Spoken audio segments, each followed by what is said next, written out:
Nasabat ng mga tauhan ng Police Regional Office 10 ang tinatayang 1.75 million pesos na halaga ng inihinanang illegal na mineral ores at naaresto ang dalawang individual sa isinagawang anti-illegal mining operation sa isang checkpoint sa barangay Samburon, Linamon, Lanao del Norte noong 15 ng Hulyo taong kasalukuyan.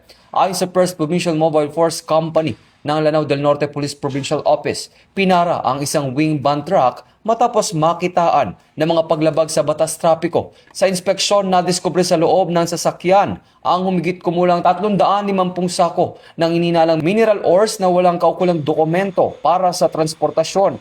Agad na ipag-ugnayan ng mga pulis sa Mines and Geoscience Bureau ng Region 10 para sa verifikasyon. Nasa kustodiya na ng mga otoridad ang mga nakumpiskang mineral ores at ang truck habang naharap ang dalawang suspect sa kasong paglabag sa RA 7942 o Philippine Mining Act of 1995.